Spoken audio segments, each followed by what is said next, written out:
Hi BookTube, it's Missy, and today I'm here to share with you guys my February wrap-up.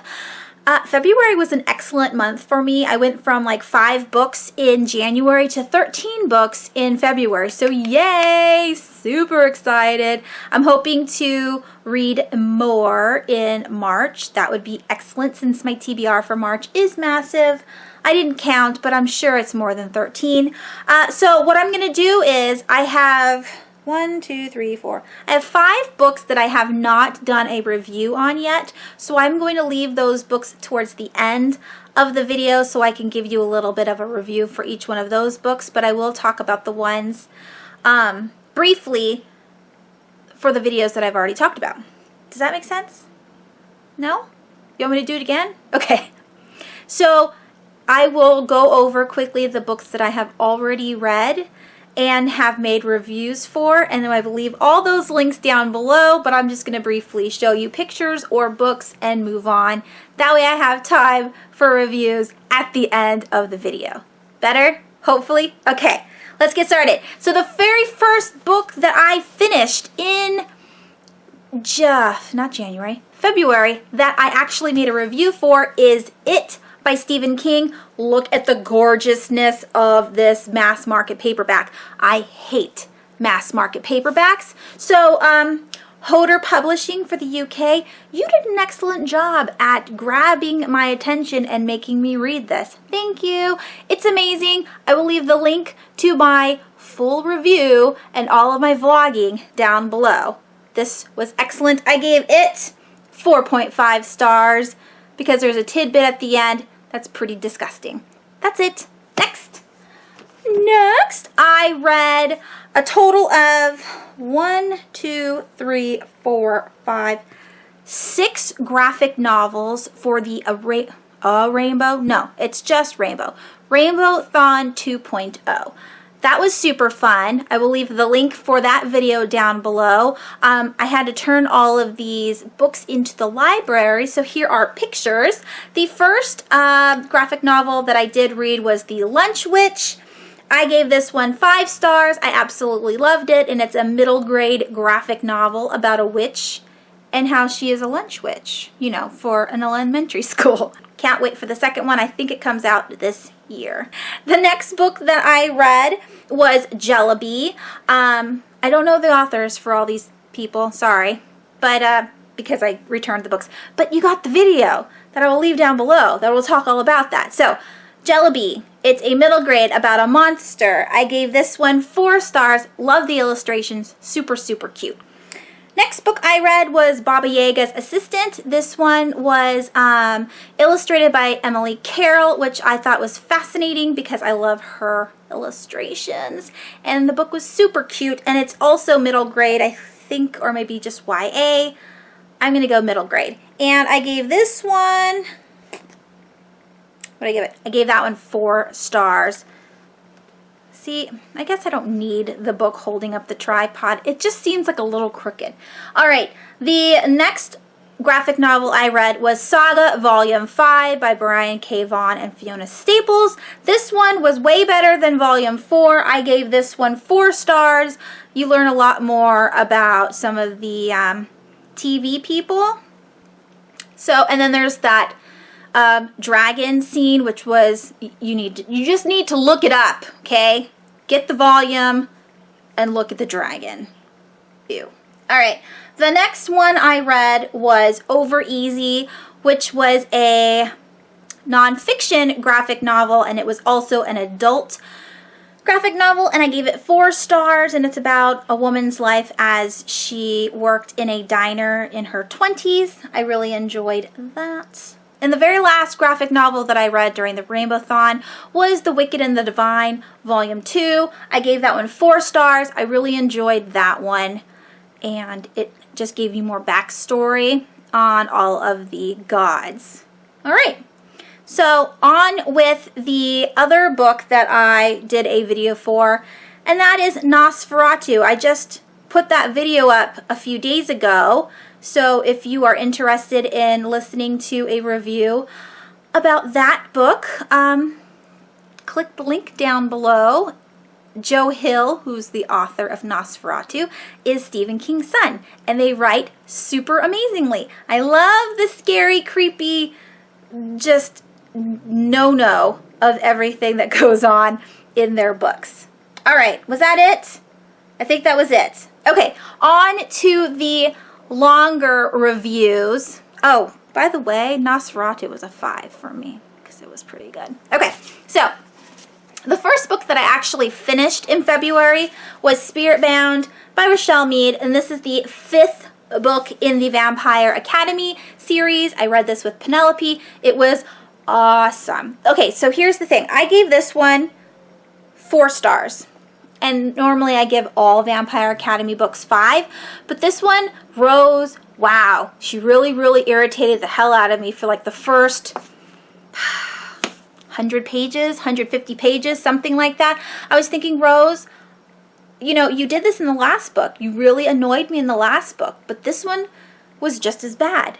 They go through all of this drama, her and Lisa, all this drama, and then that ending, the cliffhanger of the ending, that's all I can say. Like, Rochelle Mead does such a good job at making you either love or hate her characters and then want to stay invested in her books. And now I have to read The Last Sacrifice. I know I'm reading it this month in March, but I don't want to wait. I want to read it now, but I have so many other books that I need to read. So definitely pick this up. Maybe not this particular book. Start from the beginning. You need to pick up the first book, Vampire Academy, and then move on. Some people read the first one and just don't get Rose, but the other books are good. The other books get better. Read the whole series, the whole thing. It's so good. All right. The next book that I read that I have not done a review on is Through the Woods by Emily Carroll. And this is a middle grade horror graphic novel, but it's also a book of just short stories. I did a review. I always do a written review of all of these books on Goodreads, so definitely click the link down below if you're interested in learning more. There were 3 stories in Through the Woods that I absolutely loved because it had a beginning, middle, and an end. Even though they're short stories, I felt like the whole arc was met and all the characters, you know, did what they were supposed to do, and there was a clear ending and it made sense and I enjoyed it. And then the rest of the short stories were snippets, and you kind of like go into the story like in the middle, so you don't know what happened at the beginning and why the character's doing what they're doing. And so I didn't really like that, so I did give this whole thing 3 stars. No, I gave it 4 because I really enjoyed the illustrations. It was more of a 3.5 though, because like I said, only 3 stories were really good and the other ones were just meh. It was just okay. So yeah, if you want to check out this book, you know, definitely check it out. But it wasn't like super amazing or anything. All right, the next novel that I read was the Murdstone Trilogy, and this is by Mal Peet. Now, when I first put this on my anticipated reads, I said it was a YA, and that's actually where I found it, was on YA Lit, so I completely thought this was going to be a young adult book, but it's actually an adult book with a YA cover. It looks super cute, and you want to know about the, you know, the fantasy aspect, but it's actually about a adult male author who writes about YA male fiction. Does that make sense? So all of his protagonists in his books are male, and they all have some kind of emotional problem. They're all distraught in some way. So there's just, they're emo kids. And wow, me, my life is terrible. So they're contemporary YA books for male audiences. And according to the publishing house, the fictional publishing house, he was the first one to do this niche of YA, so he got super famous for it. but now that fame is teetering off, and his publisher, which is Minerva, I think it's Minerva, I could be wrong because I haven't read it in a few weeks. She's the devil, and she's like, oh, you know what's a really good thing? We should totally make you, write something new. You're gonna write fantasy. And the main character's like, I don't know how to write fantasy. I don't like fantasy. And she's like, no, you're going to write fantasy. It's going to be perfect. And she gives him like a guideline on how to write fantasy. And he just so happens to meet this troll or something. I don't know what this creature is, but it's very reminiscent of like Lord of the Rings and any other like epic fantasy kind of story where you have all of the mythical creatures and then the higher up wizards and all of that stuff. So he talks with this creature and then they come together and help make stories, and the main character is worried that he's not going to be able to continue on because it has to be a trilogy, and there's a lot of drama with him and his story and Minerva, the publisher, and all of this stuff. But it was really good. I liked it. If you like high fantasy books and you want kind of a high fantasy contemporary novel, definitely picked this up. It's a mixture that I didn't think I would enjoy, but I really liked it. It's not magical realism. It's full-fledged fantastical meets contemporary, and it was so weird, and I loved the main character. Sorry, not the main character, but his like sidekick character, Pocket. Was it Pocket? I think his name was Pocket. I loved him. The troll dude. I loved him. He was so funny. And yeah, I gave that one 4 stars. Yeah. All right. Let's move on with this thing. Okay, the next graphic novel that I read that I did not make a review for is The Wicked and the Divine Volume 3. I got this from NetGalley, and I don't know if they have a different illustrator for this one, or if it was just not fully finished in the NetGalley version, because it did come out in February, but it was like real rough drawings. Like the sketches, if you look in the first and second volume of The Wicked and the Divine, you see clean lines. Everything is like cut, like all the facial expressions are very, model-esque, and everything's beautifully colored, and it's just gorgeous pictures.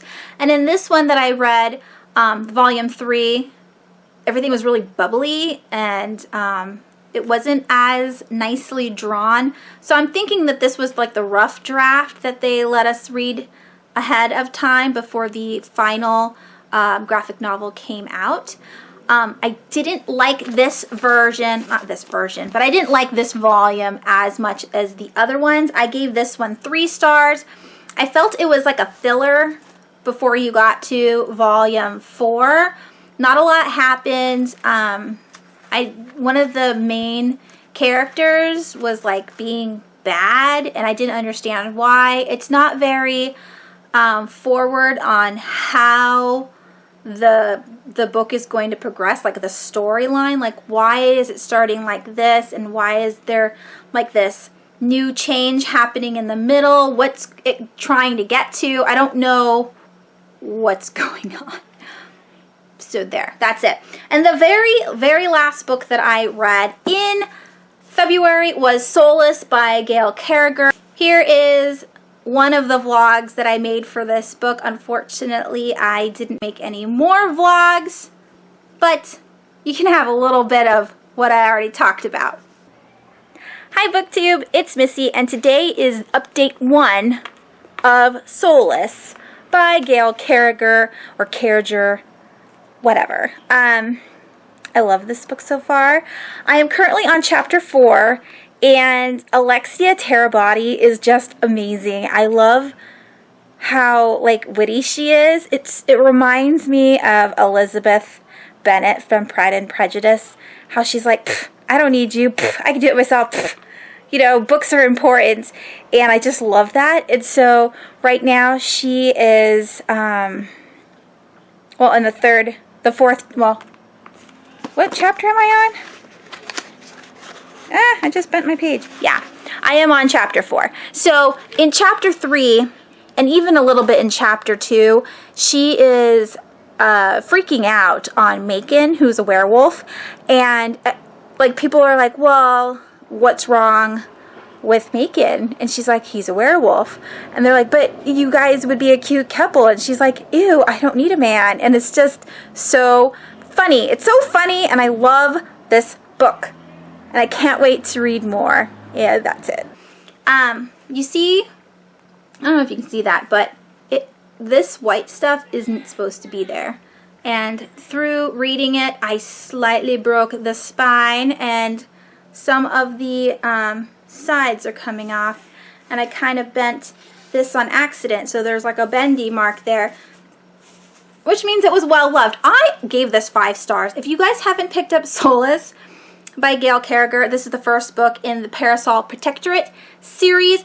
Pick it up. It's a adult urban fantasy about Alexia Terabody, who is soulless, meaning she doesn't have a soul. I loved the whole aspect on how you become a vampire or a werewolf. That is something I have never read before in any other books. So during the transformation stage, when, say, a vampire bites you, you know, it doesn't talk about how you start transforming. In a lot of fiction, the vampire bites you and then you drink from the vampire, like its blood, and it gets mixed up and then you become a vampire. Or in some books, if they bite you but they don't kill you, you become a vampire that way too. In this one, if you don't have excess amount of soul, you will not live through the transformation, which I thought was super cool. Like, so it doesn't make any sense to bite you for no reason if you won't live through the process. I also thought it was very cool that vampires have a matriarchy. That's awesome. I love that. So there is a queen, and it's called a hive, and the queen is the one that makes vampires. Nobody else is allowed. Super awesome. Love, love, love. And then, of course, there's the werewolves.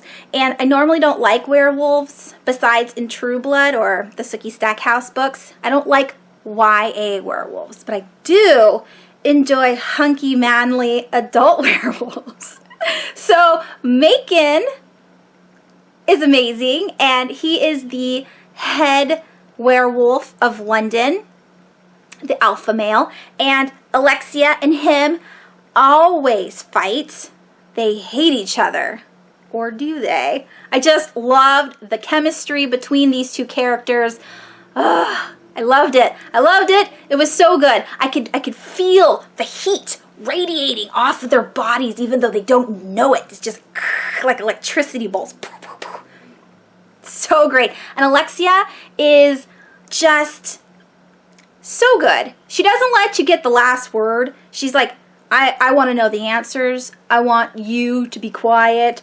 You don't have any way of, you know, blah, blah, blah, blah. I can talk however I want. I don't need a man.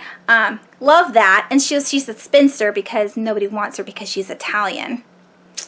Anywho, I would like a tan. She should be excited. But of course, this is London. Everybody has, you know, milky skin, and she doesn't want to be like them, but she thinks that she's ugly because she's got the tanned Italian skin.